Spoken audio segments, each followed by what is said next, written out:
to my computer because we're running out of space. So, hi everybody, welcome to our storytelling call, and it's great to see some familiar faces and names, and we're going to introduce ourselves, and if you can tell us who you are, if you want to tell us what you do, and let's do something interesting for introducing. So tell me your favorite childhood storyteller. How's that?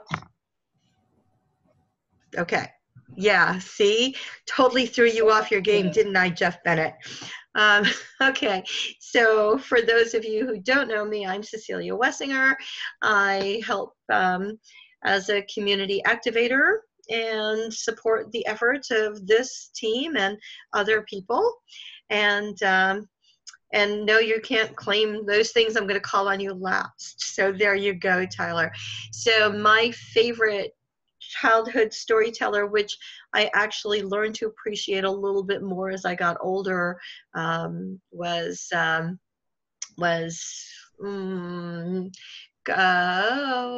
who was it? I'm gonna claim Dr. Seuss. So there you go. But yeah. Well, we can share Dr. Seuss, but I will call on you, Tyler, because you did put that in there. Thank you. All right, thank you, Cecilia. Hi, everybody. Know most everybody, but I'm Tyler LeCompte, Daytona Beach, Florida.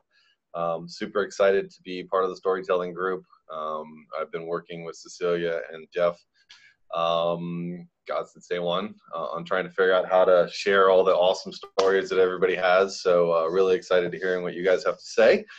And my favorite childhood author was Shel Silverstein. So stealing my Dr. Seuss, and I'm gonna popcorn to Miss Sarah.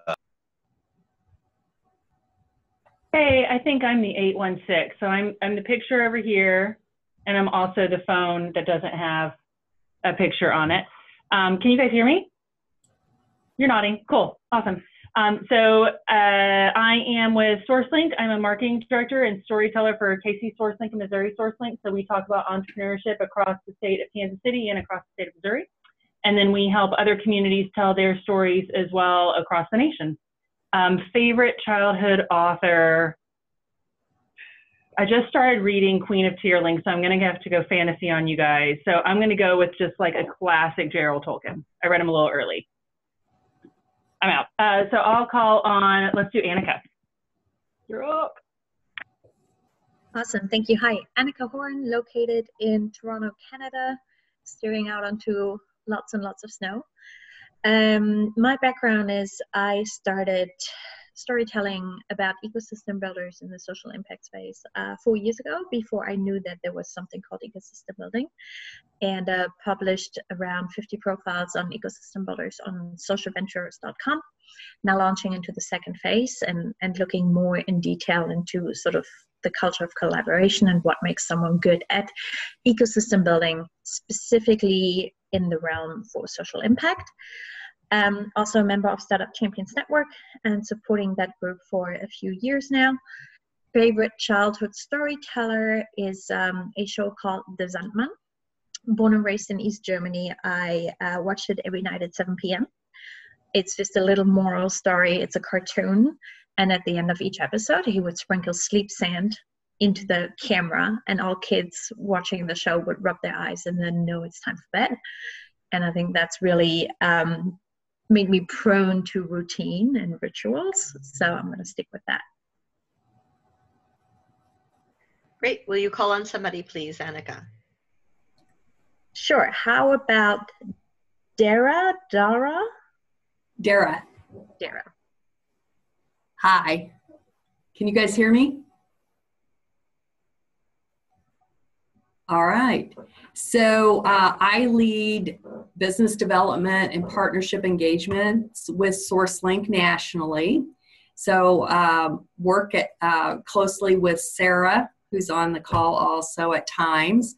And interestingly enough, a little bit about my background on the storytelling piece as it relates to entrepreneurs. It started for me when I was publisher of a regional magazine entity here in the Midwest, and two of our publications were business, and I saw an interest blossoming here in the region around entrepreneurship, and we actually had at least one article or column monthly dedicated to entrepreneurship and the storytelling about the entrepreneurs themselves, and using that as a mechanism to help connect them from best practices to each other, and to see what kind of resources there were. And that's actually when I first became familiar with KC SourceLink.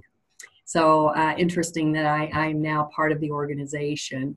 And I think I'm from a small town in Northwest Missouri, and because of my background in publishing, and then as a kid growing up, I always was intrigued by Walt Disney and everything associated with his storytelling. So he comes from the Northwest Missouri area, so that tie in a couple different ways. So I'm not sure if there's anybody else on here. So you can pick Jeff or Tivy. Okay, Jeff, I guess. Okay, hi. A lot of you know me already. I'm Jeff Bennett. I am a ecosystem builder in Sacramento, California. I am the co-founder and president of a small nonprofit startup SAC that is all about growing our ecosystem here. And part of that is telling the stories of our entrepreneurs here in Sacramento. I've been doing that for a couple of years on our site, which is kind of a hub, a storytelling hub of its own. I'm also a member of SCN. I've been doing this ESHIP storytelling work since the get-go in August, since the summit in July. So been on this from the get-go with Cecilia and Tyler and Yuval, who's not here, and Avery, who's not here. So yeah, I've been a long-time blogger since 2003 and telling stories here, so I'm a big fan of storytelling and sharing out content with people. And the favorite author I came up with was Rudyard Kipling. I was a big fan of him, his Just So stories as a kid. And so I guess Tivy. All right. Hello, I'm Tivy Jones. I am currently working with Ford Cities, leading marketing communications there. So we are a nonprofit out of Durham, focusing on inclusive entrepreneurial ecosystem development. Also work with some local entrepreneurs here in Durham. Love working with creative entrepreneurs, especially authors and artists. My background is in journalism. Worked for a while with a publishing, regional publishing company out of North Carolina. And this is my first ESHIP storytelling call, so thanks for having me. I don't know what I'm doing, but I'm happy to be here. And my favorite childhood author, I'm probably going to show my age a little bit. So probably be R.L. Stine. I read all of the Goosebumps books growing up. And if I could just add just an honorable mention, well, he's the GOAT, as you might say, Walt Disney for sure. I worked with Walt Disney Company for about a year. And so definitely have a lot of respect for Walt Disney as a storyteller. Excellent. So I saw Hassan just joined us. Hassan, if you'll tell people who you are, where you are, and your favorite childhood storyteller. Hi, Hassan Bazi, Detroit. I'm presently in Washington, D.C. though. Favorite childhood author, Alexander Dumas. Actually, favorite book was The Count of Monte Cristo. Excellent. Okay. So thank you all for joining us. As all of you well know, storytelling is infused in all of the ESHIP goals. So while it lives as an entity under Well, it's so nested. So it lives under universal support. There is some around sustainable work, and so we've basically said that it's a cross listed initiative.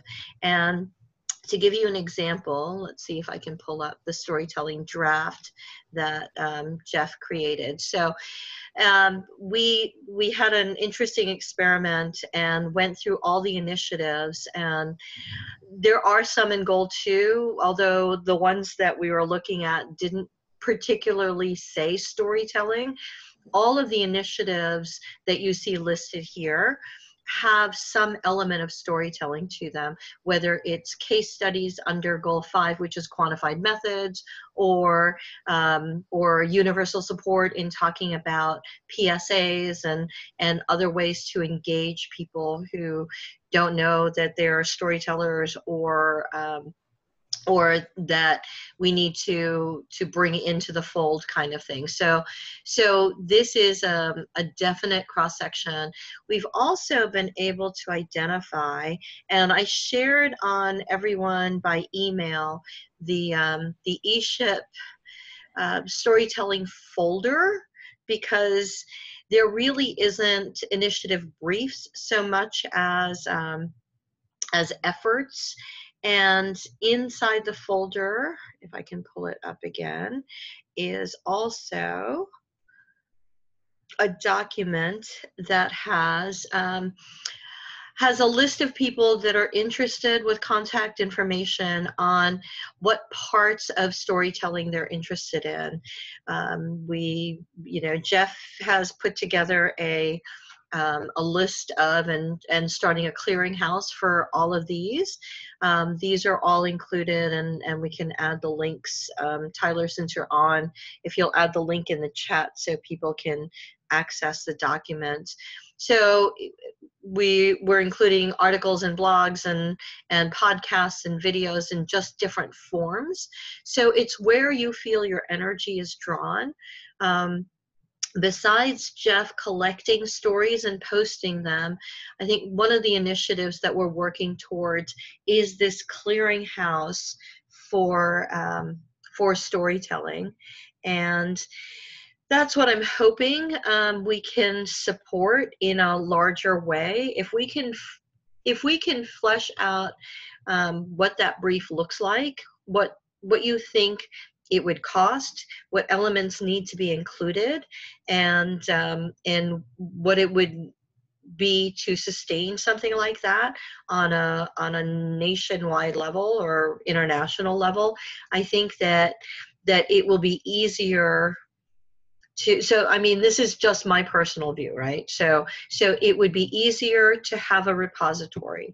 If we can get a repository funded, then it creates work for all of us and a shared avenue where we could tell stories. So unlike magazines like Entrepreneur and articles in Forbes, really it needs to be centered on ecosystem building. I think there's plenty of stories on entrepreneurs and entrepreneurship. And so we want to bring this field forward, then we really need to focus on ecosystem building in particular. So I'd be very curious to get everyone's thoughts on that. Does that make sense as like the first step? There's lots of other steps, but if you agree, disagree, please feel free to voice it. I'm speaking as an individual, not on behalf of Kaufman. So I'm just going to throw that out there.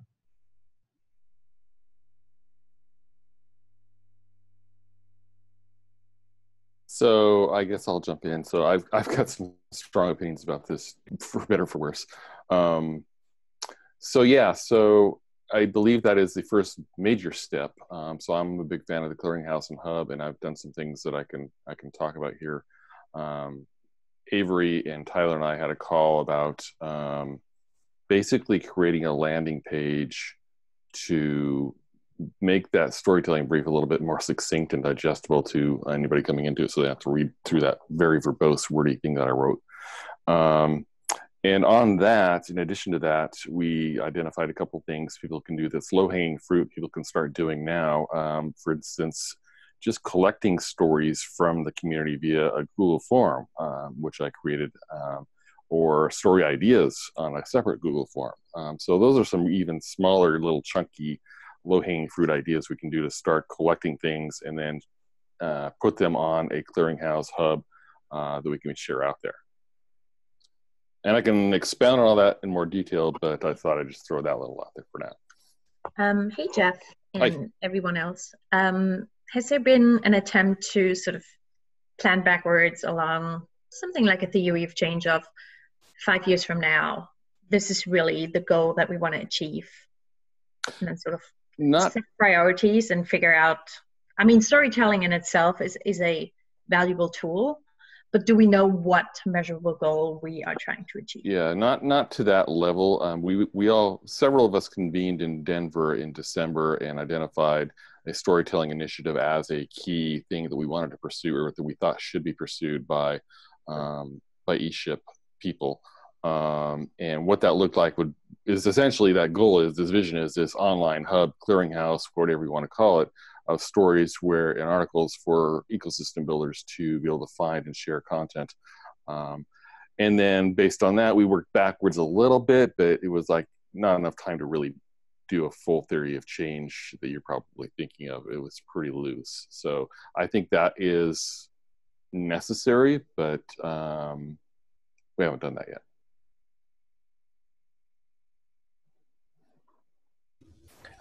Jeff, I've got a question. So is the idea then, is the clearinghouse more for, so that other entities can source information from, or is it for like the eShip community to learn from, or both? Or I believe this one is internally focused at ecosystem builders. It's by ecosystem builders for ecosystem builders.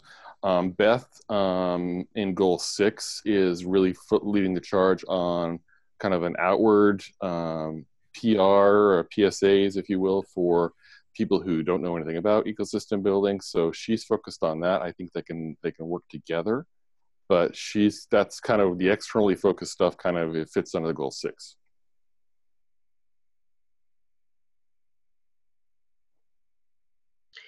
So we'll work on getting your name added to this. We'll make it an editable initiative. So. But thank you for pointing that out, Sarah. We'll get you there. So in doing this, what do you think what's the biggest hurdle that you see for an initiative like this? Like, first of all, are we in consensus that it makes sense that this is a place to start? Because there are so many different places to start, but yeah, if everybody has a thumbs up, not a thumbs up, yeah, okay. All right, so if that's the case, then what's the biggest hurdle that we see that we have to overcome? Biggest hurdle is inertia. I mean, just getting going. So we've been talking about this since August, and so I kind of have gotten impatient, and that's why I went out over the weekend and grabbed a domain name and put up a landing page and started doing it with the hopes that I can cause other people, because there's this cause don't do thing, right, that Andy and Cecilia keep bringing up, which I got to do something before I can cause people to do it. So I put that out there, and if people want to poke holes in it and throw rotten vegetables at it, that's great, but let's start with this MVP and change it from there. But I think in addition to that, the other thing I think that Annika brought up, a theory of change, would be kind of a vision and goal, and work backwards would be a very valuable exercise as well. Tyler, you've got some input there. Yeah, that was a great question. First off, Annika, I hope that little answer talked about it. We did talk about that when discussing how to make a hub or a place for this, as all entrepreneurs do. It gets out of hand super quick, and everybody wants to add this, that, the other thing. Here's what we do. We can contribute this. So we kind of made it, and again, Jeff being impatient, and I love that about him. We kind of said we just need to start with a minimum place to just share the basic idea, and then say, if you want to participate, let us know and send us some of your stuff so we can kind of get an idea who writes from what angle, you know, who's looking from what, and then begin to kind of figure out how to disseminate that. It is by us for us. It's, you know, about ecosystem builders and their programs and their towns, for other ecosystem builders. You know, hopefully, you know, it bleeds down to the entrepreneurs and they use it as a way to find everybody, you know, in the future. But really, and that's probably part of that change, is like, what's the 5-year goal, right? Is this something where, you know, this plus the marketplace plus something else is the end all of ecosystem building, and everybody gets paid what they're supposed to. But I think that was kind of the idea. I love that, Cecilia. I think that was kind of the idea, was, especially for Jeff and Avery and I, was minimum viable. Let's see how many people we can get on the hook, and then what does that produce? So, Great. yeah. Cool. Okay.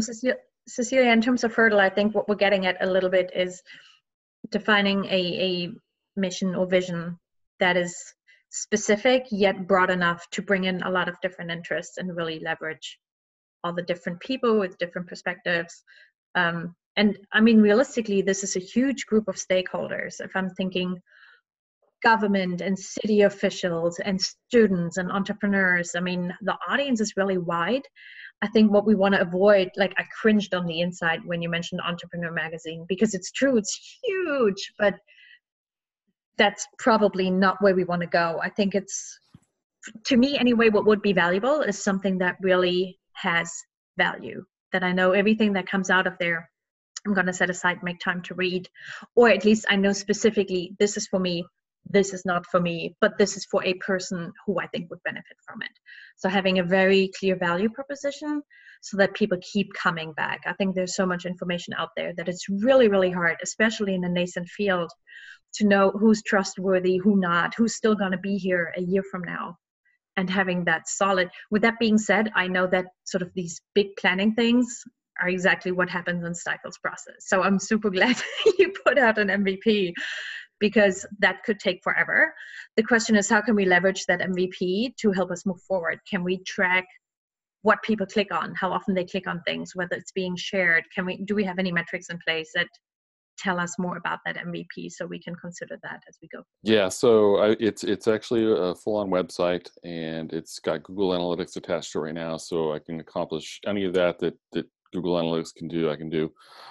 So, and it really is just that. It's an MVP. It's, you know, let's see if there's any traction with this. Let's see if it resonates with the community, and if not, we pivot just like an entrepreneur does. So, and that's why I haven't really put a lot of effort and thought into a bold vision, because I could have one thing, but the community is going to have something totally different. I know it's going to be wrong. That's just the way it works. So I just wanted to get this out there before ESHIP in May, and actually before SCN in March, to start putting some content there. I'm going to do some interviews and put them up there and see if people find value in that, and just started getting a kind of a grassroots campaign to check it out, use it, and provide feedback and submit their own ideas to it. So I think what we really need to figure out also, I mean, and we talked about it, is the audience for this. And the ideal would be to get this to a point where we can present it to the NRPs that will be together at ESHIP, to be able to say, here's our prototype, here's our MVP, this is how much it costs, will you help fund it, right? And knowing, I mean, that's the goal, is to get funding so that it's not something that Jeff has to flip for on the website, and that it is sustainable. I can share with you that one of the goals that has been discussed around Goal 4, which is connected networks, is a central communication channel. So that becomes an online platform, working groups, meetups, publications, journals, newsletters, like this whole bigger thing where as SourceLink has material that they share, and it gets distributed to a wider audience, and SEN does also, and so that it becomes greater than just storytelling. It's even bigger than that, right? So that's the vision. Of course, in order to make that all sustainable, it has to be supported in some way. We can't like bootstrap this thing. So so what do you and yes, and I see Jeff's put in there ecosystem builders.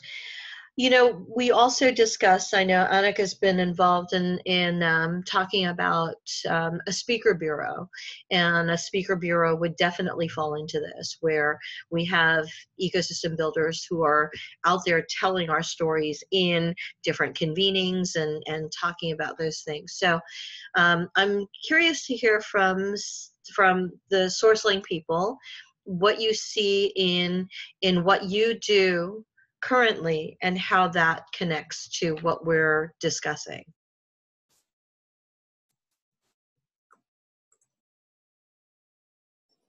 I'm sorry, what was the question again? That's to Sarah and Dara about what they do and how that connects. Sarah, do you want to start? Or I was going to let you start, since you've been part of this conversation a bit longer than I have. What? Well, I think first I'm glad to hear that we've kind of started to narrow things down, because I've been involved in the other part of the conversation around external audiences, and it sounds like now we're at least narrowing down into ecosystem builders, which is very important because we have to understand who that audience is. And I think from you know, just looking at our model, just like all of us, we have a lot going on. And I think that communication storytelling piece is critical to the work that SourceLink does, as well as KC SourceLink. But I think my question maybe for Jeff is, at this point, since you have created a landing page, are you envisioning people submitting to you and then you're making the decision on, or will everything be posted? How are you going to go about, or how's the group going to go about vetting?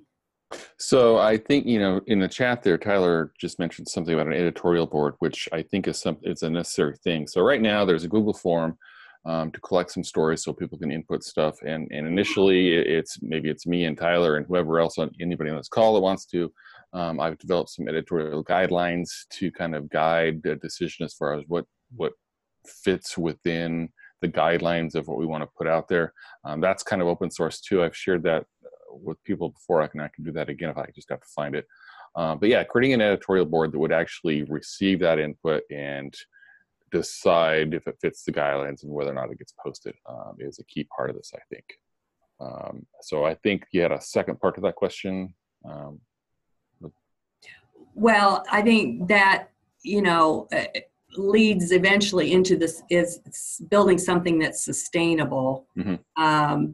And I'm kind of in Annika's corner to a degree, that while I think that, you know, it's important that the community weighs in, I think that we've got to have some parameters built around it for it to get legs, and certainly for it to become sustainable.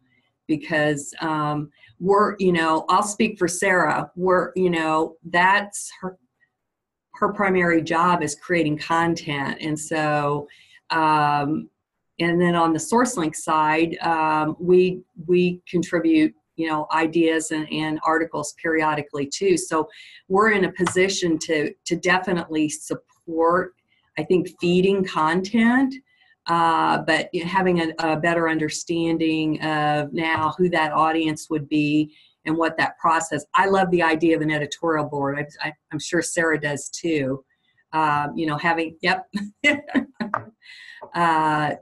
have you know, a group that's at least taking a look at to see if it straying from who our target audience is. Yeah. So sustainability is probably the biggest fear question in my mind. Yeah, I can do this, and I can dedicate a couple hours a month to do this on my own time, and I'm sure a couple other people in here can do that too. But in the long term, if it's going to grow and scale, it needs to be funded. And so part of this was getting something out there that the national resource providers can see and say, yeah, we like that idea and we'll fund it. And if there's funding, then I can put more time into it, and I'm sure others here can put more time into it too. But it also would require some additional recruitment from the ESHIP community and maybe broader to help in all capacity of it. Mm-hmm. So to that end, then, I think that the important part is to figure out, and maybe Slack would be a good channel to discuss who would be a national resource provider that we could go after to help support this initiative. I don't know if that becomes something like, is it Knight Foundation that's involved in print and press? So that would be something that would be interesting, or the WordPress people. What is it? Automatics. Yeah, and whether or not, I think they have some kind of foundation. So things like that may or may not be a part of our existing national resource providers for ESHIP. Those seem appealing. If we can get a list of those together, that we could pitch a product to, because if there wasn't an ESHIP, isn't that the next logical step? Once we've created something and put some framework around it, that we would put together something to present it to the people who would help us support this initiative. Quick question. Are we, okay, so I think tell me if I'm wrong. I feel as though we can probably bootstrap it together for the next 3 months, 6 months, something like that, until we have something that looks and feels more like a product, and then go pitch it? Or do we want to spend our time now thinking about who we could pitch, knowing that we don't really know yet what that's going to be, trying to consider where to spend the little time that we have to spend on this? Right. So what I would definitely motivate everyone to do is to work towards, think about the ESHIP Summit as just the next milestone. So if we plan to that milestone and think about the audience that we'll be able to engage in at that location, and for, you want to try to do the things that you can't do individually or remotely. So if knowing that there'll be a group of people that are coming together, and there are national resource providers who are being engaged to support efforts behind this goal, behind these goals, these 7 goals, and the fact that storytelling is an integral part of all of our work, that I feel like that's the next thing we should work towards, right? So if we have the opportunity, which we do, to talk to people along the way, one of the things that I've been given an opportunity to share is that if we can get, in the next 2 or 3 weeks, some framework around this initiative and this product, what we can do is present it to some national resource providers and have them give us feedback.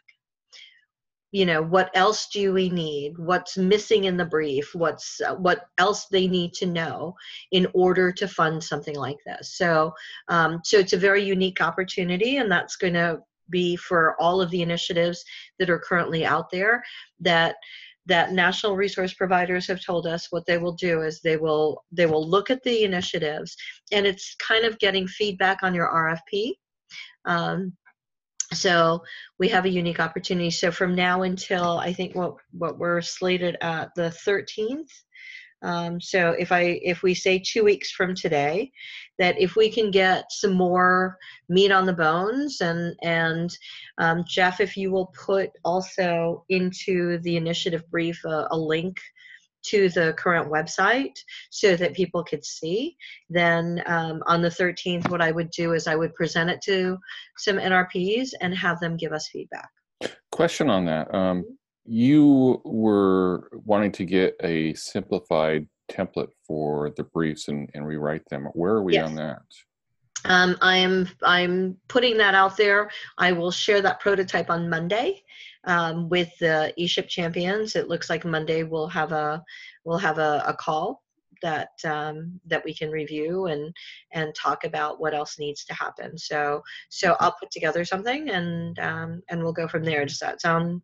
Yeah, because I think that the brief that we currently have is just unwieldy to read. So I don't want yes, that. Yes, it's really long. So what we're going to work on with ESHIP champions, and there's some of them on this call, is a simplified brief template so that we don't have to fill out this huge thing. It needs to be just a little more approachable and user friendly.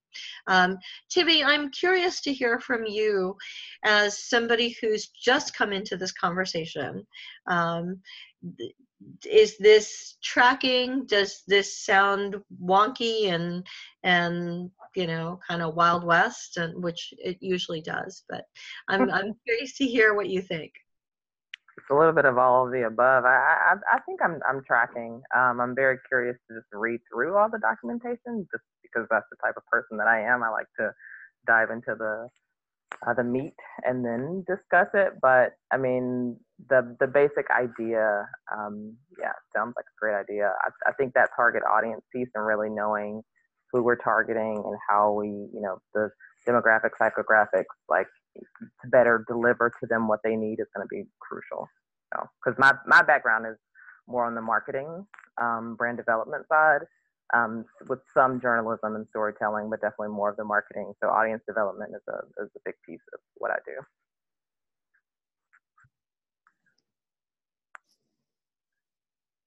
So besides all of this, so obviously we've all discussed that this seems like a logical big group initiative to put together.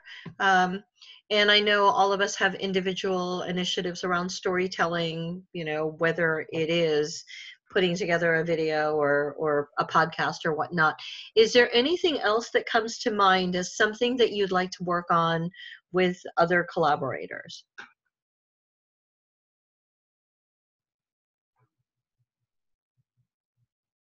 I've always wanted to do a Christmas album. Okay, we can work on that. Will you put together a brief on that, Tyler, so we can weigh in? You'll have to figure out which. Sorry, I haven't had lunch, people. I'm sorry. Can it be a holiday album so it's more inclusive? Sorry, you're right. I apologize. I apologize. Diverse as well. I think as people step up initially to say, this is what I want to contribute, whereas I'm going to do pieces from my angle, which is I'm an entrepreneur becoming an ecosystem builder. So I'm going to interview ecosystem builders about who are you and what do you really do and why would you help somebody like me? That will be what I will contribute. But I think there'll be value in that on a podcast level, maybe on a video for certain ones when your hair is not crazy, you know, stuff like that. But other people are going to have different ones. So I kind of start to see bleeding coming from the channels, whereas Yuval's got the podcast up and going, you know, so that would be, I think, kind of the first place some of us might start to land to help her, but that'll identify other opportunities. And then I'll have stuff where I need a video done or something else. Or we're at a conference where we meet up with other contributors who, you know, this person from Tulsa always does this and I'm from Daytona and I always do this, but today we're going to do it together. You know, so I think that's where stuff is going to start to roll off. That's more of a combo, if you may. I don't know. Accident. What do they say? Coincidental accidents or something like that. Something that I'd be very interested in is sort of, I don't know if that would work with tags, but certainly having some structure around this ESHIP goal and storytelling. So which stories inform toward this goal, this initiative. I don't want to get super granular about it, but I think someone who comes in from a nonprofit or a foundation looks for something different than a first-time entrepreneur coming in or an investor. So just really mapping out that customer journey a little bit more, which ties it all back to what's our value proposition, what kind of content do we have? I think one exciting thing would be sort of a pick of the week, sort of like Medium does it, where they have certain contributors that are always on the landing page. And then how do we entice people to go down that rabbit hole? So that's something I would love to work on and just help create and think through, whoever else is interested in that. I enjoy that kind of stuff. I do too. I volunteer as tribute. Excellent. Sarah, will you voice what you shared with us in chat? Sure. I think I said something along the lines of, I'm trying to find where it is. When we think about, from the SourceLink perspective, when we think about ecosystem builders, we're thinking of not just the folks who are, well, and this is not, anyway, we think of kind of mayors as well as stakeholders, those people who can envision a kind of ecosystem, those who can bring it to their communities, as well as those who actually execute it. So going through some of the documents, which honestly, sorry, full disclosure, I haven't done. As I was looking through them, I see that we're really talking about more towards the ecosystem builders and the how to kind of build an ecosystem and the tools and resources that you can access as an ecosystem builder. But that could be something that we could bring to the table too, is how do you talk to your legislature about really caring about entrepreneurship and putting funding behind building an infrastructure in your community? So, or how do you kind of play with foundations, or what does leadership look like in, in ecosystem building? Because it's very different from what other people may think of as leadership. So that's kind of what I was thinking of as ecosystem builder. How do we define that, and what's our message that we're trying to put out there? So on that last bit, there's overlap between this initiative and Goal 6 that Beth is working on, where I think there's an initiative going forward where it's actually developing a playbook or resources or tool sheets or something so the ecosystem builders can take the legislature to their government people, to their foundations, and inform them and educate them about what ecosystem building is. And Cecilia, you probably know more about that than I do. Let me hear from Dara. Yes, there were a couple of us that had started working on that, and sad to say that over the holidays and into the first of the year, we haven't made a ton of progress, but that speaks to my point earlier about, the ecosystem builder focus that we're talking about versus all these other audiences. And it's not that they can't be involved or aren't in ecosystem building, supporting ecosystem building, versus being in it on a day-to-day, more of a day-to-day basis. So there is another initiative or conversation and some work being done about more of those external audiences and understanding what would be important to them, how to speak to them, what that message looks like. So I think to your point, when we talk about these central communication channels, it's looking at this one entity, and then what Jeff and what Jeff's working on and others are working around is that internal facet, and then when you pivot a little bit, you'll see the external one, which I think is the one that Dara and Beth and so it's what we say to others, right? So those who don't know yet that they're ecosystem builders, right? So we understand that they're part of the ecosystem, but it's like sharing that information to bring that in. So I think that's really important to be able to speak multifaceted and to have this repository available for different aspects. So. And we did start a list of those players, so it's sitting out there. If anybody wants to take a look at it, and because we identified probably 12 to 15 at a minimum, so we'd love to have you review it and see if there's some other audiences that we need to add to the mix. So can we talk about next steps towards the next 2 weeks? If we can put a little more depth into what we're looking at both sides, right? So the internally focused ecosystem builder centric repository, and what it would look like for an outwardly facing, more of a PSA kind of recruitment tool, for lack of a better word, that if we can put those two things together in the next 2 weeks, that we can present, and then we'll review it on the next call and see what steps need to move towards the next month. Tyler? Yeah. Oh, sorry. I didn't realize I was off of mute. No. No, I think a lot of those additional perspectives that Dara was referring to, and Sarah, the people that we don't consider first circle ecosystem builders, if you will, that focus and that perspective is going to come from some of the goal groups. There's some storytellers and some resource is in those goals. I think that people will stand up and say, I know, just like you did just now, Dara, I have a list of 15 people, you know, like, I think we'll see that come out of each goal, and that'll help us to kind of find those stories that are outside this initial circle. You know, where does that second tier connection go, and what did that do? And that's a story, that's a story, that's a story. So it'll get rolling, but we want to build it in on the internal side first. So I think everybody gets on page, identify the general themes and editorial board that we're looking for, and then let everybody loose and say, what do you guys want to do? What, you know, how can we help? Right? Cause, not do. So I think was the overall goal. Jeff, yes? I think so. Well, parts of it you have to do. I have to. I'll do as much as I can. I want to do it for a living. So what do you need from me to support? What I'll do is I will email everybody and link to the 2 briefs. So the one that I think, Dara, you're on the brief with Beth, correct? Yes. Okay, so if I share the 2 briefs in an email that I will CC everybody on, and then you're welcome to discuss things in the Slack channel. If there's something that you need from me in the interim, please feel free to reach out. What are the next other logical steps that you see? This is my first time on the call, but I think it would be helpful to know who's the leader, who's the cheerleader, who's going forward, so that we know. Tyler, you're pointing at a screen, so I don't really know. Assume you're pointing at Jeff, but I don't know.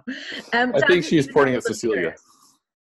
Oh, I see. Okay. Who wants to own this, so I know who to email and where to-dos come from and deadlines and that Well, kind of so I think and Tyler, Cecilia, correct me if I'm wrong, I think Tyler and myself and Cecilia are probably the 3 that have been working on this the longest. So we're kind of, it would be us 3 kind of co-leading this. And Avery has also been, she's not on the call right now, and she's only able to get on a few occasions, but she's also been pretty involved in it from the beginning. But try Tyler and myself and Cecilia as a starting point. Okay, and then when I re-email everybody, you'll all see. I don't like to put out everyone's email address until you've actually had some interaction.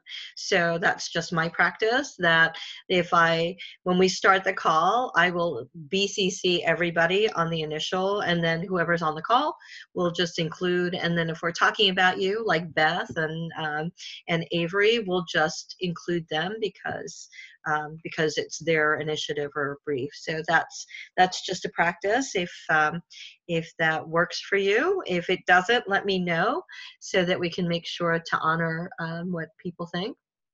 But I will share that out and give everyone an opportunity to work on it. And you know, it's not, although some of us have been working at it a little bit longer, doesn't mean that, you know, obviously everybody has things to add. We're stronger because of all of you, so we appreciate that. That's it. Is there anything else that comes to mind? Just, I think you've mentioned Slack a couple times. I think, you know, Slack has kind of evolved for at least a few of us to be the main channel that we communicate through. So I'd encourage people to get on that. There's a distinct storytelling sub-channel or whatever in there. And so there's a lot of communication going on in there. And also I need to make sure that whoever doesn't have access to the initiative brief, the editorial guidelines, things like that, to ping me, and I'm happy to share. You can email me at jeff@startupsac.org or ping me in the Slack channel, either way. Okay. Are we all good?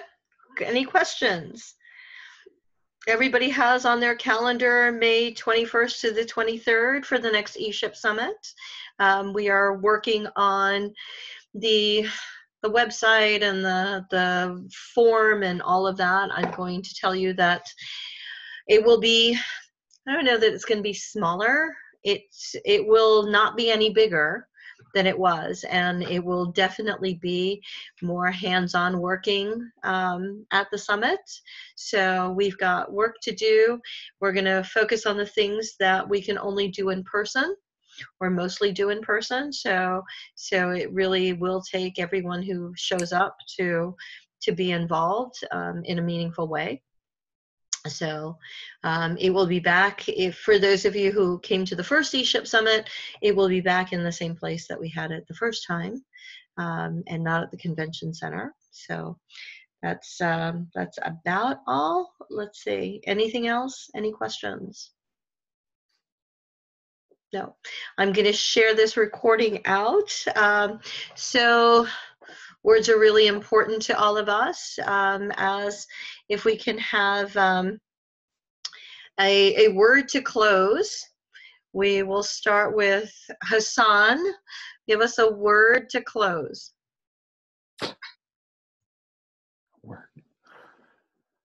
I'm going to actually follow up on something that Jeff said. Action.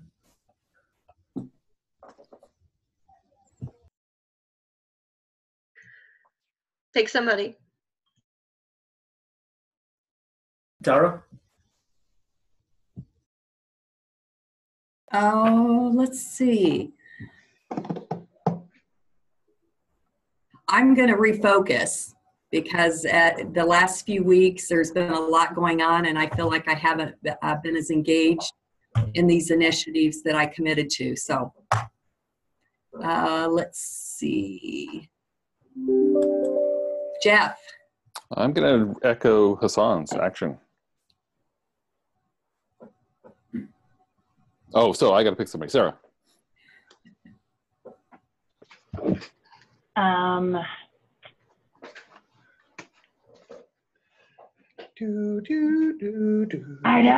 Oh my gosh, it's so much pressure.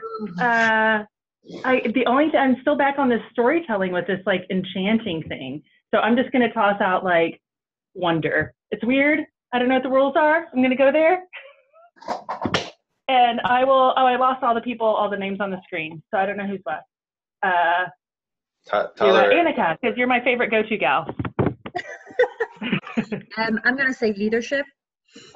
I am on so many committees working across time zones, and I know that an inspiring leader that walks the talk and keeps people in check is very, very valuable. Tyler.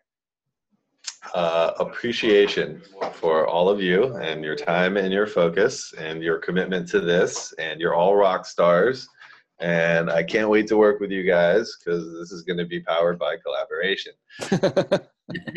which is my other word. So with that, Cecilia, I think that was everybody. No, that's absolutely fabulous, and I am inspired by all of you. So that's my word, to keep going. I think that's when the well runs low and you just feel like, ugh, I don't know that I can do this. Engaging with all of you in some way always makes me feel inspired to just kind of keep trucking. So I will look forward to seeing some of you in Portland. I will be back in Kansas City, and invite Sarah and Dara and whoever else to the next baller dinner that we have in Kansas City in the middle of the month. So it's good to be able to get back together, so I'm excited about that. I'll see in Portland, so don't get all funky. All right, I'm going to share this video out with a wider audience and send an email out to follow up. Thank you all for your time. and I'll look forward to getting engaged and connecting soon. All right. Thank you. And I'll send out the link for the Slack channel. Yeah, there it is. All right. Take care. Bye-bye. Thanks.